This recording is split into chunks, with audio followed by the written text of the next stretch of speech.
ஜெஃப்னாபுடைய நேயர்களுக்கு வணக்கம். இன்றைக்கு இந்த காணொலி என்னத்தை பற்றி அமையப்போகுதுன்னு சொன்னால், இந்த பலாலி பொதுமக்களுடைய காணிகள் சம்மந்தமான காணொலி தான் இது அமையப்போகுது. அண்மையில் உங்களுக்கு தெரியும், தெல்லிப்பளை பிரதேச செயலகத்தில் ஒரு கூட்டம் ஒன்று நடைபெற்று அது கலவரத்தில் முடிஞ்சது. அதாவது அரசு அதிபருக்கும் பொதுமக்களுக்கும் இடையில் காரசாரமான விவாதங்கள் முன்னெடுக்கப்பட்டு அதன் பின்பாடு அந்த காணிக்குரிய மதிப்பீடு தொடர்பான பிரச்சனைகள் ஏற்பட்டு கூட்டம் கைவிடப்பட்டது. இன்றைய தினம் இது தொடர்பான பிரச்சனைகளை பாராளுமன்ற உறுப்பினர் கஜேந்திரகுமார் பொன்னம்பலம் மற்றும் ஸ்ரீதரன் ஆகியோர் அந்த பகுதி மக்களோட போய் கதைச்சிருக்கணும். இது தொடர்பான காணொலி தான் அந்த அமையப்போகுது. அந்த வகையில் பொதுமக்களுக்கும் இந்த எம்பிமாருக்கும் இடையில் இடம்பெற்ற உரையாடல்கள் மற்றும் இந்த கூட்டத்தில் எடுக்கப்பட்ட முடிவு என்ன அவசர கலந்துரையாடல் தான் இது அமைஞ்சது.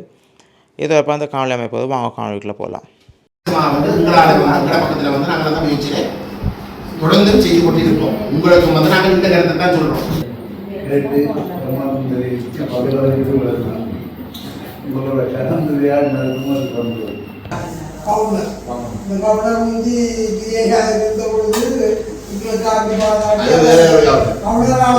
அப்படிதான் நாங்களும் மூன்று பேர்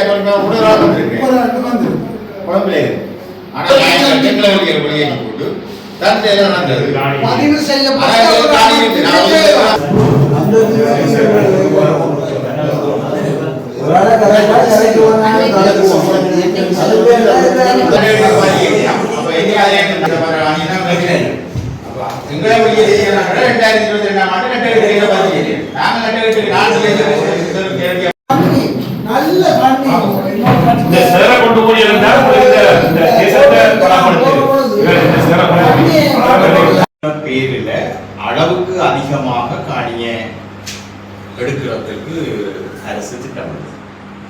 அதை நீங்கள் செய்து இந்த 85ஆம் ஆண்டு கசட் பண்ணப்பட்ட விஷயம் எந்த அளவு இன்றைக்கு அந்த மயிலட்டி பிரதேசத்தை வாழுகின்ற உரிமையாளர்கள், காணி உரிமையாளர்கள் அவருடைய ஏற்பாட்டிலே நடைபெற்ற ஒரு கூட்டத்தில் நாங்கள் கலந்து கொண்டோம். அந்த கூட்டத்தில் பிரதானமாக அலிகாமம் வடக்கிலே அரசு தங்களுடைய தனியார் காணிகளை ஏற்கனவே சுவீகரிக்கிறதுக்கு 2013ஆம் ஆண்டே 6000 ஏக்கர் கெசட் ஒன்று வெளியிட்டிருந்தது. அப்படி வெளியிட்டிருந்தும் கூட காலப்போக்கில் அந்த 6000 ஏக்கரில் 3000 ஏக்கர் காணிகளை மக்கள் குடியேறதுக்கு விடப்பட்டிருந்த மிச்சம் 3000 ஏக்கர் காணி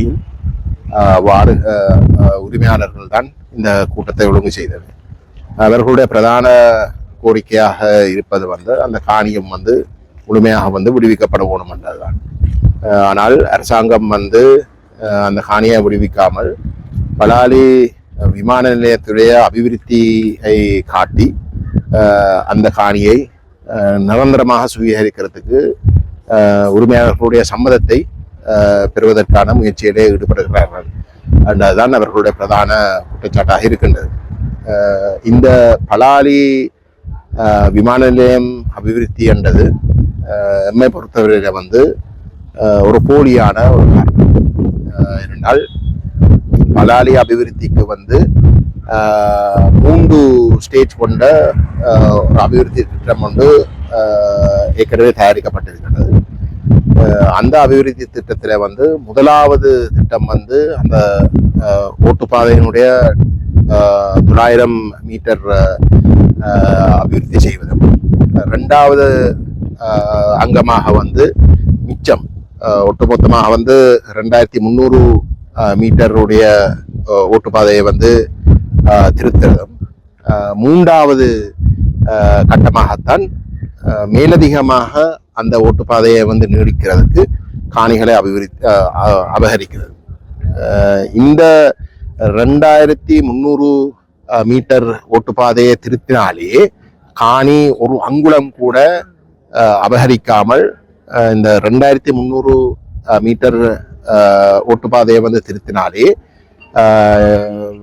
சிங்கப்பூர், மலேசியா, உங்கால நியூ டெல்லி, இங்கால பக்கம் துபாய் போன்ற பிரதேசத்தில் இருக்கக்கூடிய ஏர்பஸ் A320 வரமான விமானங்கள் இங்கே இறங்கக்கூடியதாக இருக்கும். ஆகவே ஒரு சர்வதேச விமான நிலையமாக வந்து அதை நடைமுறையில வந்து வச்சிருப்பதற்கு தேவைப்படுகின்ற முக்கியமான விஷயம் இந்த 2ஆம் கட்டம் அபிவிருத்தியின் 2ஆம் கட்டத்தை வந்து செய்து முடிப்பது மட்டும்தான். வேறு பெரிய அளவிலான அபிவிருத்தி உண்மையிலே ஒரு சர்வதேச விமான நிலையமாக்குறதுக்கு வந்து தேவை இல்லை. ஆனாலும் அரசாங்கம் இன்றைக்கு இந்த அரசாங்கமாக இருக்கலாம், இதுக்கு முதல் இருந்த அரசாங்கமாக இருக்கலாம், அந்த வேலை திட்டத்தை வந்து செய்யறதுக்கு அவர்கள் தயாரில்லை. இந்த 2ஆம் கட்டம் செய்யறதுக்கு அவர்கள் தயாரில்லை. அந்த 2ஆம் கட்டம் 2300 மீட்டர் ஓட்டுப்பாதையை வந்து திருத்துறதுக்கு வந்து இந்தியா வந்து கிராண்டாக, அதாவது அரசாங்கத்துக்கு இலவசமாக அந்த அந்த வேலையை செய்து கொடுப்பதற்கு வந்து தயாராக இருப்பதாக வந்து பல தடவை சொல்லியும் ஸ்ரீலங்கா அரசாங்கம், இந்த அரசாங்கம், இதுக்கு முதல் இருந்த அரசாங்கம் வந்து அதை செய்யறதுக்கு தயாரில்லை. சரிண்ணே, அபிவிருத்தி செய்ய வேணும் என்று ஜனத்திடமிருந்த காணியா பறிக்கிறதுக்குத்தான் அவை வந்து தெளிவாக இருக்கிறமே தவிர அந்த உண்மையான அபிவிருத்தியை வந்து ஒரு அங்குலம் கூட மேலதிகமாக எடுக்காமலே வந்து செய்யக்கூடிய அபிவிருத்தியை கூட செய்யாமல் தான் இருக்கிறோம். மாறாக வந்து ஏற்கனவே அபிவிருத்திப்படுத்தப்பட்ட ரத்மலால போன்ற விமான நிலையங்களை வந்து மேலதிகமாக வந்து பில்லியன் கணக்கில் வந்து காசை கொட்டி வந்து அபிவிருத்தி செய்து கொண்டுதான் இருக்கிறோம். ஆகவே இந்த மக்களுக்கு ஏதோ பலாலி சர்வதேச விமான நிலையம் ஆக்கி அதை அபிவிருத்தி செய்வதற்கு இந்த காணிகள் அவசியம் என்று சொல்வது அனைத்துமே வந்து பொய்யான கருத்துகள். இது அனைத்துமே வந்து தங்களுடைய சம்மதத்தோட வந்து அந்த காணிகளை பறித்து அதுக்கு பிற்பாடு வந்து குடியேற்றங்களை செய்து யாழ்குடா நாட்டில் வந்து வீதாசாரங்களை வந்து இன வீதாசாரத்தை வந்து மாற்றி அமைக்கிறதுக்கு ஒரு பாரிய ஒரு வேலை திட்டத்தை செய்வதற்கு காணி இல்லை. ஆகவே அந்த காணியை ஏற்படுத்துவதற்கு செய்கின்ற ஒரு சதி என்றதை வந்து நாங்கள் தெளிவாக வந்து அவர்களுக்கு விளங்கப்படுத்தியிருக்கிறோம். அவர்களுடைய கோரிக்கைகள், இந்த காணிகள் அனைத்தும் வந்து விடுவிக்கப்பட வேணும் என்றது வந்து நியாயமான கோரிக்கை. சர்வதேச சமூகம் வந்து தெளிவாக வந்து அரசாங்கத்துக்கு சொல்லியிருக்கு வந்து இராணுவத்துக்கு இராணுவ வேலை தான் இருக்கணுமே தவிர வந்து தனியாருடைய காணியில வந்து இருக்கிறத வந்து தவறு என்ற விஷயம் வந்து தெளிவாக வந்து சொல்லப்பட்டிருக்கு. இராணுவத்தை வந்து அரவாசிக்கு மேலாக வந்து குறைக்கணும் என்று வந்து IMF வந்து நிபந்தனை போட்டிருக்கு. அப்படி எல்லாம் இருக்க வந்து அந்த இராணுவத்துக்கு காணிகளை இன்னும் மேலதிகமாக பெறுவதற்கு வந்து வேறு காரணங்களை காட்டி வந்து மக்களிடம் காணிகளை பெறுவது என்பதும் சர்வதேச சமூகத்தாலும் வந்து ஏற்றுக்கொள்ளக்கூடிய ஒரு விஷயமாக இருக்காது. ஆகவே தாங்கள் துணிஞ்சு இந்த போராட்டங்களை தங்களுடைய நியாயப்பாட்டை வந்து முன்னுக்கு கொண்டு போகணும். அதுக்கு எங்களோட பூர்ண ஒத்துழைப்பும் இருக்கும் என்பதை வந்து நாங்கள் அவர்களுக்கு தெளிவுபடுத்தி இருக்கிறோம். நாங்கள் இப்பொழுது மயிலட்டி வடக்கு கிராம அபிவிருத்தி சங்கத்தினுடைய இடத்திலே இருந்து பேசுகிறோம். மிக முக்கியமாக இந்த இடத்திலே இதனுடைய முன்பகுதிகள் மக்கள் குடிவாழ்ந்த இடங்கள். யுத்தத்துக்கு பிறகு அவருடைய வீடுகள் எல்லாம் இடிக்கப்பட்டு அவை தோட்ட காணிகளாக மாற்றப்பட்டு முழுமையாக இராணுவம் வாழைகளை நாட்டி தோட்டங்களை செய்து இந்த வியாபார நடவடிக்கைகளை இராணுவம் செய்து வருகின்ற இந்த சூழலில் இந்த காணிகளை விடுவிக்க வேண்டும் என்பதற்கான பல்வேறுபட்ட போராட்டங்கள் மயிலிட்டி, வசாவுலான், பலாலி, தையிட்டி போன்ற இடங்களில் தொடர்ந்து நடைபெற்று வருகின்ற நேரத்தில் மக்களோடு இன்றும் நாங்கள் கூடி சந்தித்த விடயம், பலாலி விமான நிலையத்தை விஸ்தரிப்பதற்காக ஏற்கனவே ஒதுக்கப்பட்ட 400 ஏக்கர் காணிகளை விட இன்னும் ஒரு 1000 ஏக்கர் காணிகள் மேலதிகமாக வர்த்தமானி மூலம் அறிவித்தல் செய்யப்பட்டிருக்கிறது அரசாங்கத்தால். அது ஒரு பொருத்தப்பாடற்ற விஷயம். ஏற்கனவே தளம் 1, தளம் 2, தளம் 3 என்ற அடிப்படையில் 444 ஏக்கர் வரையான காணிகள் பலாலி விமான ஓடுபாதைக்கென ஒதுக்கப்பட்டு ஏற்றுக்கொள்ளப்பட்ட நிலையில் இருக்கிறது. இது 80ஆம் ஆண்டுகள் 85ஆம் ஆண்டுகள் நடைபெற்ற விஷயம். ஆனால் இப்பொழுது அதனை விட இராணுவம் தன்னுடைய தேவைக்காக, இது ஏர்போர்ட் ஏவியேஷனோ கேட்கல, வேறு யாரும் கேட்கல, இராணுவம் தன்னுடைய தேவைக்காக அல்லது ஆக்கிரமித்து வைத்திருப்பதற்காக 1000 ஏக்கருக்கு மேற்பட்ட காணிகளை மேலதிகமாக வர்த்தமானியிலே அறிவித்தல் செய்திருக்கிறார்கள். இது ஒரு அந்த மக்களுடைய அடிப்படை வாழும் உரிமையை பறிக்கின்ற மிக மோசமான காரியம். அது தொடர்பிலே தொடர்ந்தும் அந்த மக்கள் முன்னெடுக்கின்ற போராட்டங்களை எவ்வாறு வழிநடத்துவது, அதற்கான வேலை திட்டங்கள் எவ்வாறு செய்வது, இதனை எவ்வாறு சர்வதேச சமூகத்துக்கும் அரசாங்கத்துக்கும் எடுத்துரைப்பது தொடர்பிலே நாங்கள் கலந்துரையாடல் நடைபெற்றது. தொடர்ந்து செய்து கொண்டிருப்போம். உங்களுக்கு வந்து நாங்கள் இந்த கருத்தை தான் சொல்றோம். கேட்டு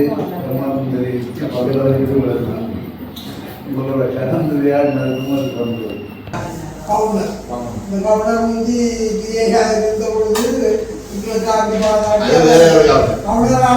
அப்படிதான் நாங்கள் 3 பேர் ஆனா எங்களை வெளியே போட்டு தந்தை நடந்தது பதிவு செய்யப்பட்ட அதாவது ஒரு காணி இருக்கு. நான்